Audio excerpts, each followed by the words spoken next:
From across the nation and around the world, for Pacifica Headlines, I'm Jesse Lent.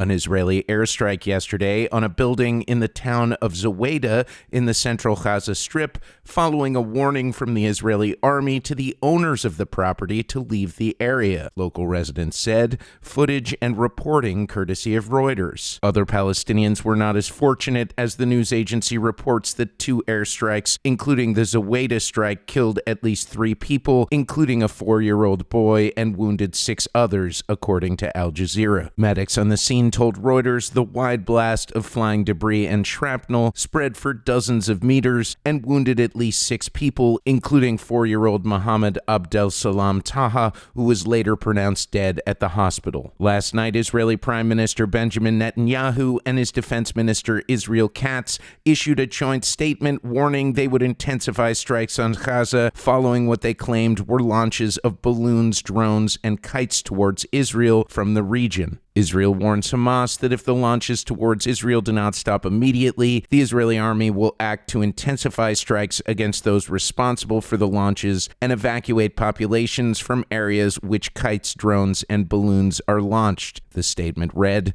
"The Trump administration is set to announce today what it's describing as its most extreme assault yet on Iran's economy, with Treasury Secretary Scott Bessent expected to announce measures that are intended to further isolate the Islamic Republic from the rest of the world," according to the New York Times. The president has referred to the new sanctions as an economic D-Day in a reference to the Allies storming the beaches of Normandy in World War II. The escalation of sanctions pressure comes as the stalemate in peace negotiations between the two countries continues. According to the AP, Iran's currency, the rial, hit a new record low today. U.S. Border Patrol has arrested the immigrant father of a U.S. sailor who was a crew member of the USS Abraham Lincoln aircraft carrier. The beleaguered vessel was relieved in the Middle East over the weekend by the USS George Washington, following one of the longest deployments in modern history after reports of shortages of basic supplies, water contamination,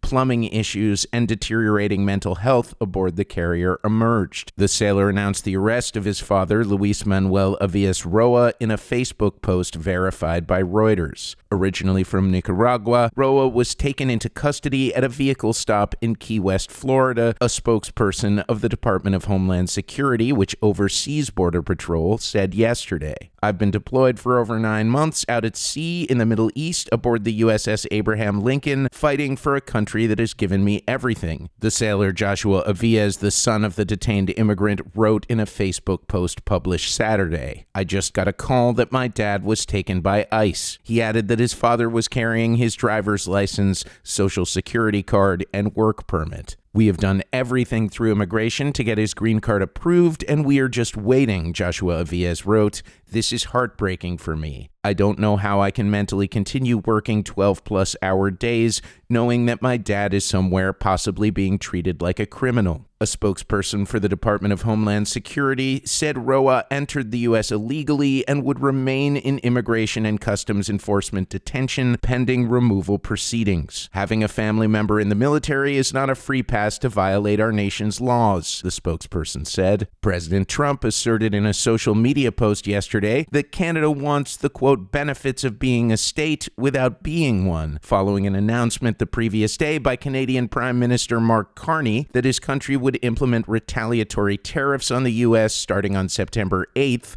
responding to the Trump administration's new 50% tariffs, which just went into effect, according to The Hill. Pamela Coulis of Fort Erie, Canada, told L'Agence France Presse news agency that Canadians are united in their dislike of the U.S. president. It's not that we hate Americans, it's that we have to thank President Trump for amalgamating Canada because we loathe him.